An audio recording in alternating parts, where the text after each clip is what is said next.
Alright, what's up y'all, it's LakerFan here. As y'all can see by the title of today's video, we're here to bring you the new most dominant lineup on NBA 2K21 on the 2v2 court. This 100% counters the meta of the Playshot Paint Beast, and it's very similar to it, but we have the lineup reversed. We have the Pure Red at the 1 and the PlaySharp at the 2. So you're going to see in this gameplay, I got my 6'7" Pure Lock as always that I normally play big man with. If you're subbed to the channel, you guys know I typically line up at the biggest spot possible with this build. 3 on the 3v3 court, 2 on the 2v2 court, but this is the versatility with this build. So like I said, I'm lined up at point guard, so that's going to allow me to play the PG. You're going to see we're teaming up with Nut right here. My boy is over here running the stretch playmaker. So like I said, the Playshart pie chart, but at big man. Now he's 6'7" as well, but since he's a power forward, it lines him up in the 2.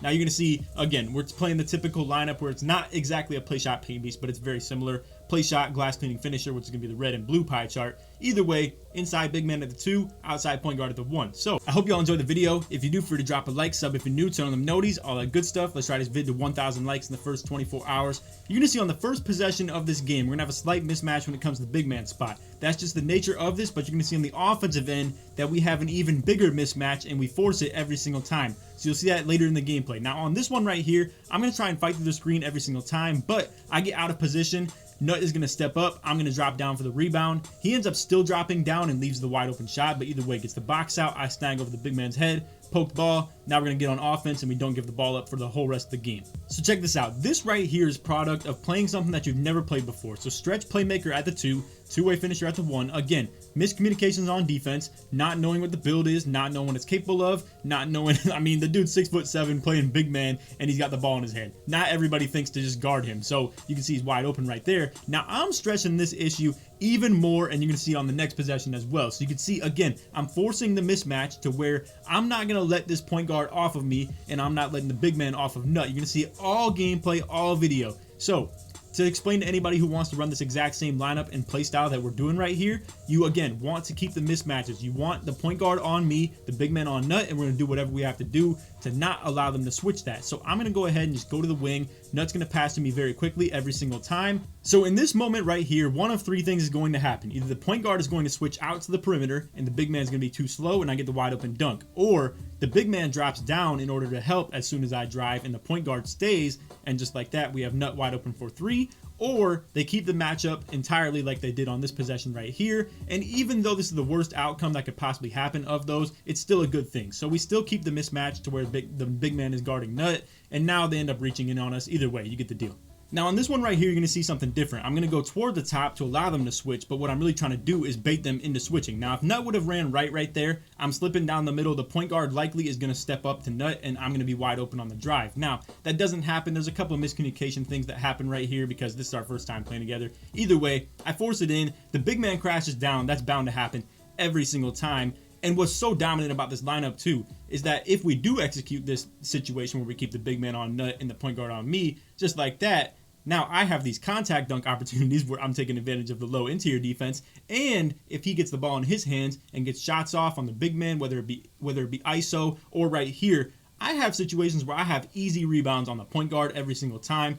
It's a ridiculous lineup to be running, and in the first place too, we haven't even shown you guys what the defense is looking like. It's not very often we're going to show you guys defense in this gameplay because of our offense just being so on point. So you're going to see, again, I want to stress super hard, your inbounder, the shooter, needs to run away from the guy having the ball, aka the two-way finisher that I am right here. Now you're going to see this works very well every single time. However, if it doesn't work, we still keep the matchups. It's all good. I get to ISO the point guard, and just like that, that's just money every single time. But anyway, the big man just literally can't keep up off ball. That's about as simple as that, and Nut is obviously a great shooter, gets the sharp takeover to activate. Either way, my whole point with this stuff, right, is you got to keep these matchups the way that you want them. Again, these guys are not going to switch that thing. Now, in situations where they're getting a lot more hostile with that switch, you can see he pulls off the crazy fade. In situations where they're forcing that switch a whole lot more, we're going to stress even more and more to not allow them to do it. But you know, they were just letting us have our way with the switches and stuff like that. Kept the matchups exactly how we wanted them. You can see Nut hits me on the pick and roll just like that. I mean, this lineup is so nasty, man. Now the only miss that we had was obviously me forcing it toward the paint. Again, miscommunications and stuff like that. Not exactly what I was expecting for that play, but either way, this lineup is ridiculous on defense, offense, whatever it may be, and we're going to cut to another gameplay for you all to see that. So for the second gameplay of the video, you can see we got the exact same lineup. We're playing against a Playshot, Pain Beast, SS2, you get the deal. Now I do want to remind you guys, this is the first time that me and Nut have played together all year, so there were a couple defensive miscommunications in this one, a couple really disappointing ones that you guys will see eventually as well. But the very first play, you're going to see we're in the pick and roll defense. Now, my explanation of this, right? Whenever the guy beats me to the mid-range, and this is major key to anybody trying to run the lineup like this, or even just for twos defense in general, when I get beat like this off the dribble, and he's clearly going to get this mid-range on me, right? And the best thing I could possibly do is jump. My idea is for Nut to switch all the way onto the point guard, and I have the speed to be able to seal off the big man. So I'm going to go for the big on this, but again, you're going to see miscommunication right here. They go for the lob. I feel like that's going to be a very good adjustment to make on twos, where Nut has the size to be able to guard the backside, but at the same time, I have the size to be able to guard the bigs. So it's a great thing. We're both 6'7". I feel like we can both hang, whether it's the bigs, the point guards, whatever it may be. Now, as I say that, again, I do want to also reiterate that we are going to run into a couple situations where the big man just goes at Nut's head. Pretty much, I feel like I'm pretty sure the big literally scored all 4 of the first buckets that they had. Now you're going to see I'm guarding the point guard on the drive. He kicks it down to the big man. He takes up a bad shot, but I crash for the O board and don't get it, so that leaves the point guard wide open. He misses wide open as well, but Nut's out of position. Out of position leads to easy bucket for the big man. Again, this is one thing about this lineup that's going to struggle, but the mismatch is a good and a bad thing at the same time. And honestly, as a 6'7" play sharp, or play stretch if you will, it's really not that bad of a mismatch. It's just a couple of things that you need to learn. And like I said, this is the first time we've ran this lineup all year. This is the first time he lined up at the big man spot. It's the first time I lined up at the guard spot. So this is our first time really playing any of this style of defense. I feel like with some chemistry and communication and just the experience of running this lineup and like guarding what we're guarding right now, because again, every time that I play on the 2v2 court, I'm guarding the paint beasts and I'm trying to play backside defense. I'm never in this pick and roll front side defense where I'm fighting through screens or anything like that. I'm so used to guarding the bigs. So you're going to see a situation right here where I was calling out for us to play sides. Honestly, again, this is a defensive miscommunication where Nut thought he was going to fight through and I was going to guard the big man, when really I was expecting him to drop down to the big and I was going to step up to the guard. We were going to play sides right here, essentially, because I don't want him fighting through screens. It's going to be a hard situation for him. But then you can see he steps up to the right, moves it back to left. Very confusing miscommunication stuff right there. They end up getting the dunk with like 1 second left on the clock. So again, I'm showing you guys some of the struggles that we're facing with this, but also you're going to see the offense absolutely go crazy. So right there, they hit us with the lob cheese. I drop back, get the great interception right there. Now, as I told you guys, we try to keep the matchups on us as they are. I'm trying to keep the point guard on me, the big man on Nut, and when we don't do that, there are a couple situations where this goes really wrong. So you're going to see the point guard steps up to Nut, and he was thinking he was going to be wide open. I want to explain what happens real quick. I don't know if it really happens in the course of this game or not, so I'm just going to do it right now, and we'll go ahead and let this play out. I get the O board on this one, but anyway, the whole thing is, when they get the point guard on Nut and they have the big man on me, what it's going to lead to is the arrows are wrong. So essentially, I'm going to be screening my own man, and the game hates that. It's pretty much like I'm going to be facing the big man as I set the screen on the point guard, and it's never a good situation. You guys know if you watch my 3v3 videos, stuff like that, you can see the big man had heart crusher on as well, so Nut's already on cold. You would think this is going to ruin our game as far as the offense goes, but we were able to make something out of nothing. Honestly, again, I'm just showing you guys this for the struggle game and the fact that we were playing comp in this one and what to do, what not to do. So you're going to see I'm sitting on the wing. He gets the flashy pass off. They're going to help off. Now, this is where my indecision of making that pass definitely hurt. So I'm going to go ahead and try and iso the big. Not exactly the best move. Now you're going to see we're just lost on offense. I'm trying to dex, have him move around off ball while I try to hit him. He gets to the corner, doesn't have the shot, goes for the mid. Luckily, we hit the white right here. And this is where we can finally get our offense moving. So again, the exact same thing's going to happen. I'm going to stay at the wing. The big's going to drop. As soon as I get the ball, I dot him a lot earlier. Now, this is where your decision making in this spot that I'm in has to be on point. So you can see I'm reading this as it happens. Point guard staying on me, big man's dropping. So just like that, boom, whip the pass over to him, wide open shot on the wing. This is where the miscommunication stuff, while we struggle with it sometimes, is going to struggle even worse for our opponents. And this is where we really press the issue on this stuff and make them have to play the way that we want them to. Again,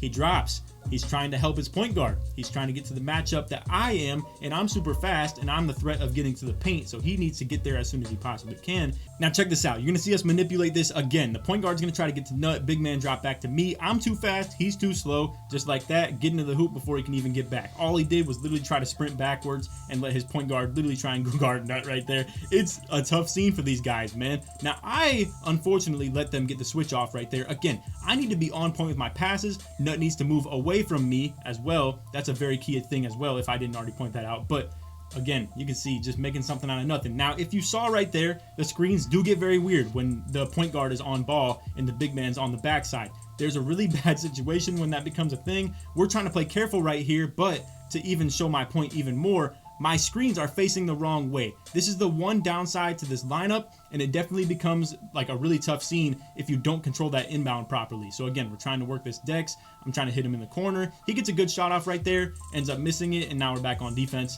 I'm able to actually get a nice little poke right here. Thought we were going to get the ball back. But anyway, now we're going to get back to this whole side defense aspect where I get hit by the screen. Nut is going to step to the point guard. Unfortunately, only a 4% contest, but that was great defense still right there, where he was going to switch on to the PG. I was going to crash for the rebound or defend the lob, whichever case it was. And obviously, that's what 2v2 comes down to for the most part. Now, there's no way he's going to go up with that, man. Like, we already know. So, we're able to get the steal right there, but we don't get the ball back. Now, watch the way they set up this inbound. They're going to try and hit us with this lob cheese again. Honestly, you can only hit noobs with this stuff. So, I already know it's coming by the way that he's setting this thing up at the top of the key. I'm dropping back to the big. You can see I'm trying to play the lane. Nut cuts it off as well and bumps him. So just like that, all types of stuff is going on where we defended that perfectly. Like I defended ball, he defended big, I even defended the lane, he defended the lane, and just like that, they got a horrible angle for their lob, and now we get to control this inbound again. So I'm staying on the wing because clearly we are struggling a little bit whenever they would switch the point guard onto him.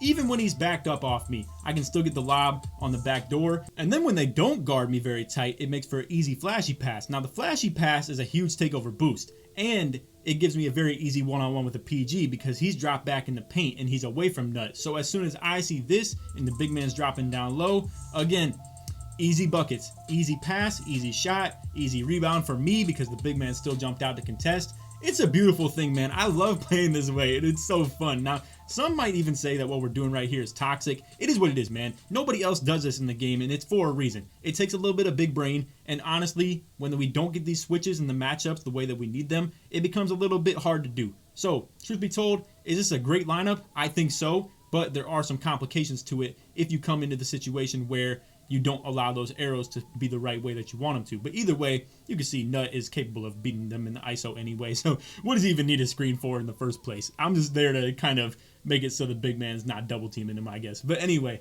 that's all for the video. Hope y'all enjoyed. If you did, feel free to drop a like, sub if you're new, turn on the noties, all that good stuff. Like I said in the intro, let's try this 1 to 1K likes in the first 24 hours. You can see the defense was on point. Like I said, the big man still had the first 8 points of the game, 4 buckets early on, and just like that, all their point guard did was 1 for 3, 2 turnovers.